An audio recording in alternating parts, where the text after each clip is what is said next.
कहानी की शुरुआत में हमें कर्टिस नाम के एक आदमी को दिखाया जाता है। वो अपने घर के बाहर खड़ा होता है और आसमान में बादलों को देखकर ऐसा लगता है कि एक बहुत भयानक तूफान आने वाला है और आसमान से गिर रहे बारिश का रंग भी तेल जैसा पीले रंग का होता है। अगले सीन में कर्टिस नहाकर अपनी वाइफ सेमेंथा और अपनी डॉटर हाना, जो सुन नहीं सकती, उसके साथ ब्रेकफास्ट करता है और इसी दौरान सेमेंथा उसे बताती है कि आज उसकी दो फ्रेंड्स अपने बच्चों के साथ उनके घर आने वाली है। फिर ब्रेकफास्ट के बाद कर्टिस उन्हें गुड बाय कहकर काम पे चला जाता है। कर्टिस एक कंस्ट्रक्शन कंपनी में बोरिंग होल करने का काम करता है।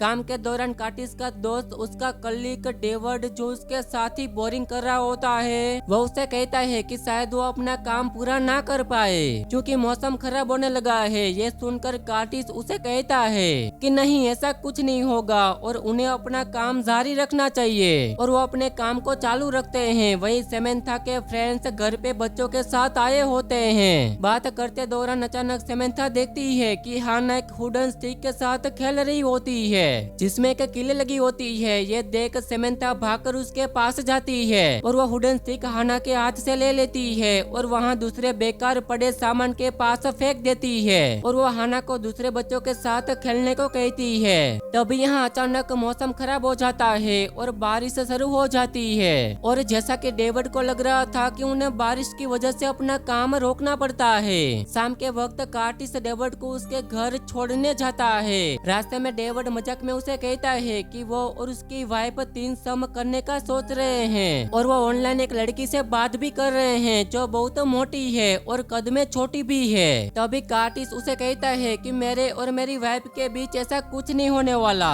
और इस बात पर डेविड उसे कहता है कि उसे ऐसा सोचना ही नहीं चाहिए क्योंकि उसे लगता है कि उसकी मैरिड लाइफ बहुत अच्छी है और इस बात पे उसे प्राउड होना चाहिए। फिर कर्टिस उसे उसके घर छोड़कर अपने घर वापस आ जाता है। घर आने पर कर्टिस देखता है कि हाना सो चुकी है। सेमेंथा कर्टिस को कहती है कि हाना दूसरे बच्चों के साथ खेल नहीं रही है और ज्यादातर अकेली रहती है। सेमेंथा उसे बैकयार्ड में पड़े कचरे को हटाने के लिए भी कहती है और कर्टिस उसे प्रॉमिस करता है कि वो वीकेंड में ये सारे बेकार सामान को हटा देगा।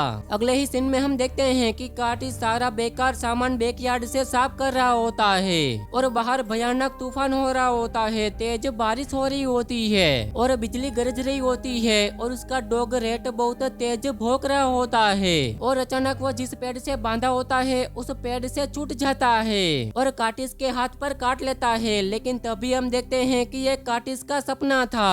अब खाने का समय हो चुका था और सेमेंथा खाना खा रही होती है, लेकिन वहाँ पर कर्टिस खाना नहीं खाता और उसका ध्यान पास में बैठी हाना पे था जो अपने डॉग रेड के साथ खेल रही होती है। तभी कर्टिस अपनी चेयर से खड़ा होता है और हाना को रेड के पास से हटा देता है। ऐसा करने पर सेमेंथा उसे कहती है कि हाना ने पहले ही खाना खा लिया है और उसे रेड के साथ खेलने दो। इसी बात पर कर्टिस को गुस्सा आ जाता है और वह गुस्से में बिना खाए पिए घर से चला जाता है। ऑफिस में पहुंचते ही बॉस उसे और डेविड को डांटता है कि उन्हें पिछले दिन 2 घंटे बारिश होने की वजह से काम को रोकना नहीं चाहिए था, बल्कि बारिश रुकने के बाद काम को पूरा करना चाहिए था, और वो उन्हें वार्निंग देता है कि उन्हें आज ही पूरा काम खत्म करना होगा।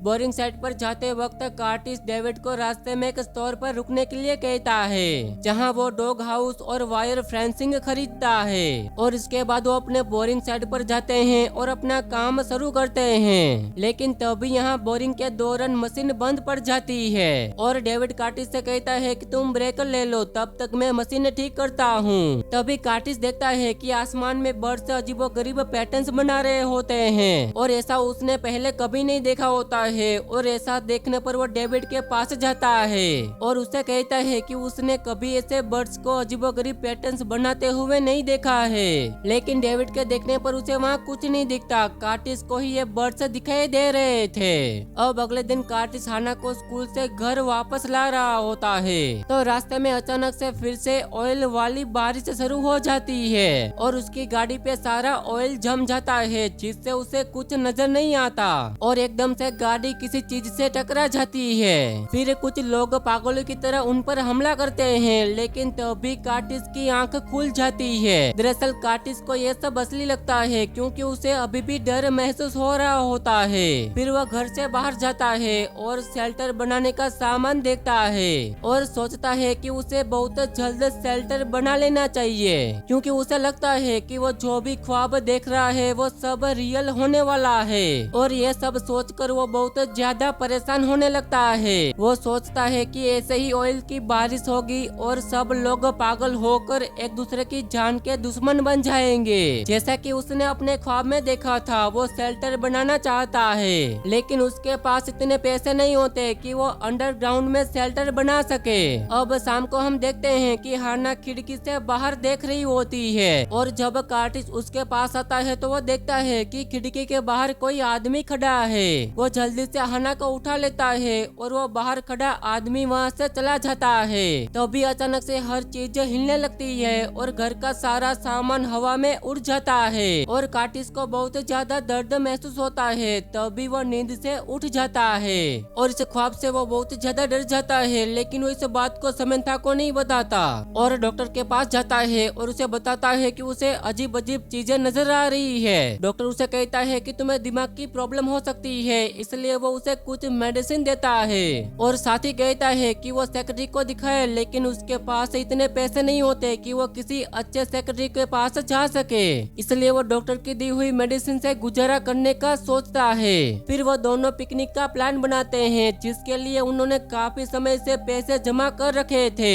रात को कार्टिस डॉक्टर की दी हुई मेडिसिन खाकर सो जाता है और उसे बहुत अच्छी नींद आती है। और अगले दिन वो काम पे जाता है तो उसे दोबारा से जोर से बादल गरजने की आवाज सुनाई देती है, जिससे उसके अलावा कोई नहीं सुन सकता। तभी उसकी तबीयत अचानक से खराब होने लगती है। वो इस बात को समझने के लिए अपनी माँ से मिलने जाता है और उनसे पूछता है कि क्या उनके साथ भी ऐसा हुआ है, क्योंकि उसकी माँ को एक बीमारी होती है और उनको काफी अरसे से पैनिक अटैक होते थे, पर उनको इसी वजह से प्राइवेट केयर हॉस्पिटल में एडमिट करवा देते हैं और उनकी याददाश्त बहुत कमजोर होती है, इसलिए वो अपने बेटे को जल्दी से पहचान नहीं पाती। और यहाँ पर भी कार्टिस को कुछ जवाब नहीं मिलता। फिर वो किसी लोकल कंपनी लेने वाली सेक्रेटरी के पास जाता है, जो कि सिर्फ काउंसलिंग ही करता था। वहाँ पर भी उसे कोई खास बात नहीं मिलती। फिर वो आने वाले वक्त के लिए दोबारा से शेल्टर बनाने के बारे में डिसाइड करता है और इस हिसाब से उसे बहुत ज्यादा खर्चा भी आ सकता है, जो कि बहुत ज्यादा होता है। इसी वजह से ही वो समंथा को बताए बगैर घर को गिरवी रखता है और घर गिरवी रख के लोन लेता है ताकि उससे वो शेल्टर बना सके।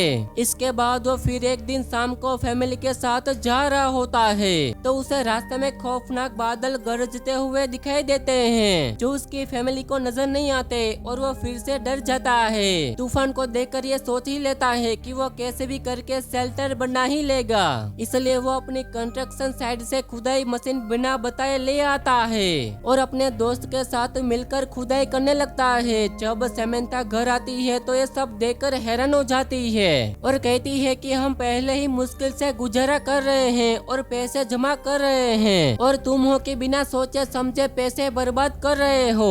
वो असली वजह नहीं बताता कि वो ये क्यों कर रहा है। और फिर उसी रात उसे दोबारा से विजन्स दिखाई देते हैं, जिसमें भयानक तूफान में फंसा होता है और नींद में ये सब कुछ देख रहा होता है और समंथा उसे इस हालत में देखकर डर जाती है। फिर उसे हिलाकर उठाती है। उसके बाद कार्टिस उसे सारी हकीकत बताता है, उसके साथ क्या हो रहा है और ये सब कुछ क्यों हो रहा है। समंथा उसे तसल्ली देती है कि ये सब तुम्हारा वहम है और रियल लाइफ में ऐसा कुछ भी नहीं है, लेकिन कार्टिस उसकी बात नहीं मानता। समंथा को भी कार्टिस की हालत देखकर डर लगने लग जाता है। अगले दिन कार्टिस अपने बॉस से बोलकर अपनी टीम चेंज करवा लेता है, क्योंकि उसे शेल्टर तैयार करना होता है और उसे डर होता है कि उसका दोस्त उसके लिए खतरनाक साबित हो सकता है, क्योंकि उसने अपने ख्वाब में अपने दोस्त के ऊपर हमला करते हुए देखा था। वो दोबारा अपना शेल्टर बनाने लग जाता है। तभी वहाँ पर उसका भाई आता है और उसे समझाने की कोशिश करता है कि ये सब करने की जरूरत नहीं है, लेकिन वो अपने भाई की बात भी नहीं मानता। उसके बाद जब वो अपनी बेटी को तैयार करके किचन की तरफ लेकर जाता है तो वो देखता है कि समंथा बारिश में भीगी हुई खड़ी है और अजीब सी नजरों में उसकी तरफ देख रही है। फिर समंथा गुस्से में किचन में पड़े चाकू की तरफ देखती है और ऐसा लगता है कि वो चाकू उठाकर कार्टिस पर हमला कर देगी, लेकिन कार्टिस उसे मना करता है कि ऐसा मत करना। और फिर अचानक उसकी आंख खाने के टेबल पर खुल जाती है। अब अगले दिन हम देखते हैं कि उसकी परेशानियां और बढ़ जाती है जब उसका बॉस उसे साइड की मशीन बताए बगैर ही इस्तेमाल करने पे उसे नौकरी से निकाल देता है। इस तरह से उसकी जॉब जाने से सैलरी खत्म हो जाती है और उसने पहले ही लोन ले रखा है जो कि अब वापस करना मुश्किल हो गया है और उसकी बेटी को कंपनी की मेडिकल ट्रीटमेंट होना था वो भी नहीं हो पाएगा। ये सब सोचकर कार्टिस परेशान हो जाता है और सेमेंथा को इस जॉब के बारे में पता चलता है तो वो उस पर बहुत ज्यादा गुस्सा करती है और उसे थप्पड़ मारकर अपनी बेटी को लेकर घर से चली जाती है। कार्टिस को काउंसलिंग में अपनी फीस न मिलने की वजह से काउंसलिंग छोड़ देता है। अब कार्टिस बिल्कुल अकेला रह जाता है, ना जॉब होती है ना फैमिली। इस तरह से वो फिर से डिप्रेशन में चला जाता है। अब सेमेंथा का गुस्सा ठंडा होने पर वो घर वापस आ जाती है और कार्टिस का हौसला बढ़ाती है कि सब कुछ ठीक हो जाएगा।